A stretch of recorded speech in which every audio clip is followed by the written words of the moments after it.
Good morning, everyone. Please turn your Bibles to 1 Samuel chapter 12. So this is a time of a service we call communion, and as is tradition, we usually have a member of the congregation come up here and share what does being Christian, what does Jesus mean to her. So today we're going to have our amazing sister Felice come up and share what Jesus means to her. And she has asked me to read the scripture in 1 Samuel chapter 12. 1 Samuel chapter 12, starting from verse 20. "Do not be afraid," Samuel replied.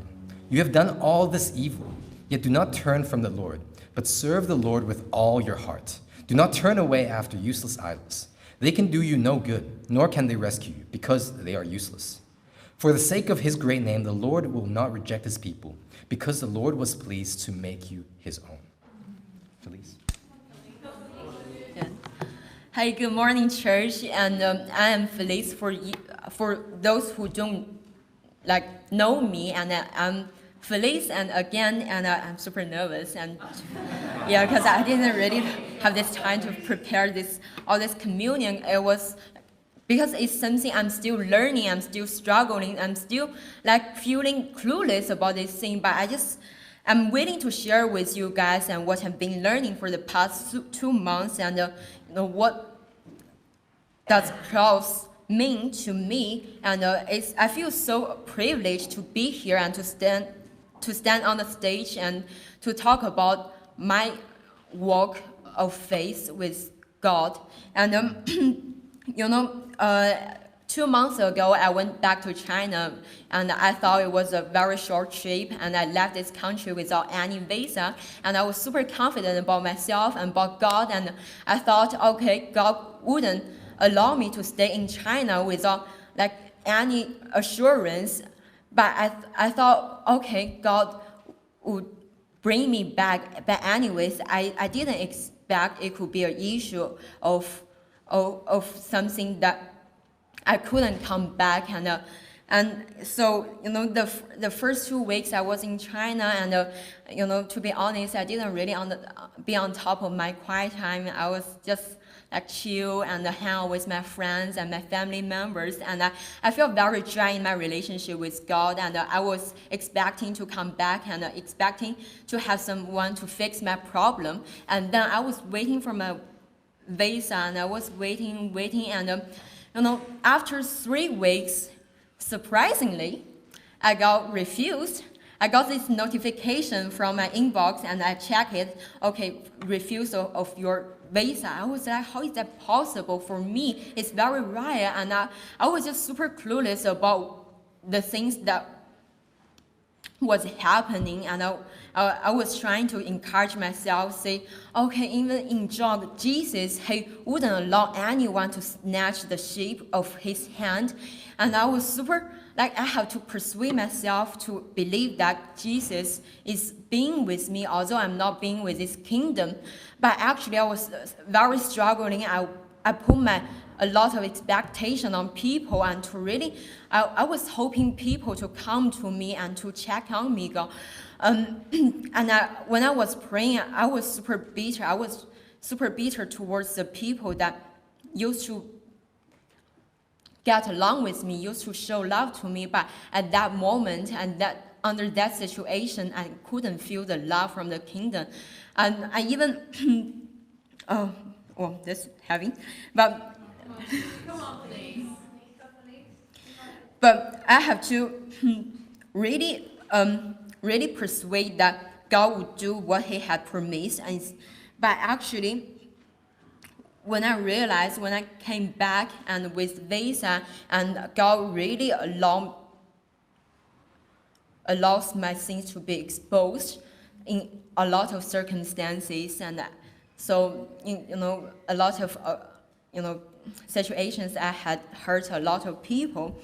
But since I got back, I've been realizing that it was how much faith I want to have to approve myself, to validate myself as a Christian, to persuade myself that God would do what he had promised, instead of trusting him through knowing who he truly was. Truly, there is no doubt that God is not far from any of us, but what I would love rather to see me at that time was indulging in how many I could trust myself to make decision to trust him instead of through knowing who he truly is and trust him. So when things didn't go in the way I was expecting, I started doubting him with knowing that what the truth was and being sentimental about everything I was going through.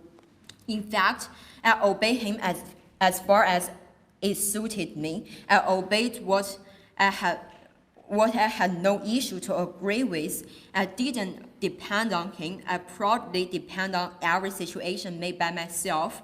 Even later on, I was struggling with my relationship with God. I made the choice to put my expectation on people to fix me, even with knowing that wouldn't go anywhere.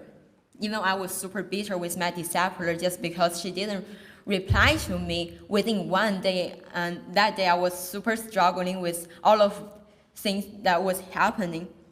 So because of my ungodly desires, I got stuck in that situation where I found out I was idolizing people and keeping disappointed by them. But at the same time, I was holding to it with unwilling heart to change. My sins has been exposed openly. I couldn't even hide them. My anger, my impatience, my selfishness, and entitlement. My conscience was dying because of my hardened heart.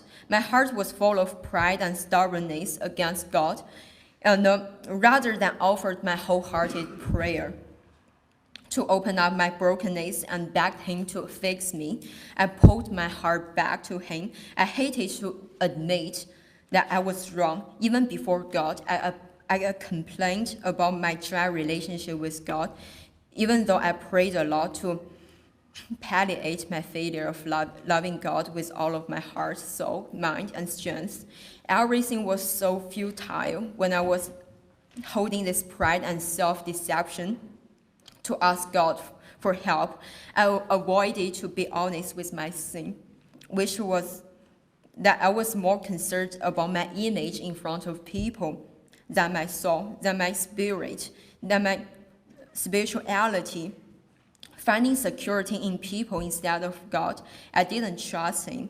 I denied how powerful he is and to change me. My pride and my disobedience led me to be totally blind when I hurt people because our expectation could never be fulfilled.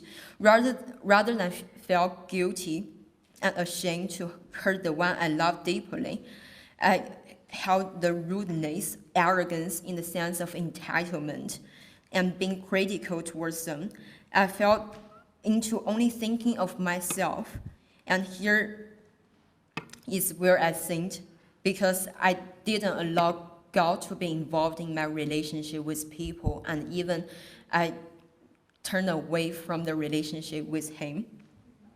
I remember when I was told how much I had hurt people around me, I was going home and crying.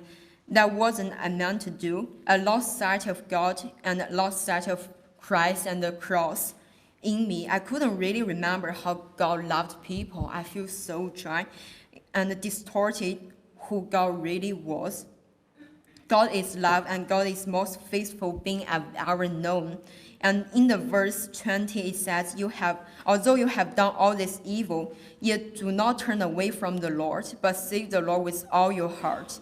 I love how just who God is. He doesn't minimize how much, but he always offers me this chance not to live in the past. And his favor towards his people was not promoted by the good I did or the things I'm doing or the promise to do, but it was for his great name, for his sake. He's willing to rescue me from all kind of situation.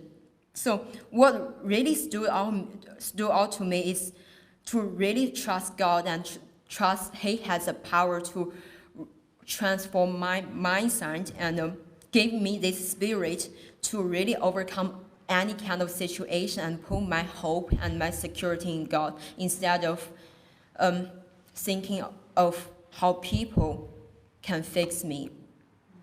So,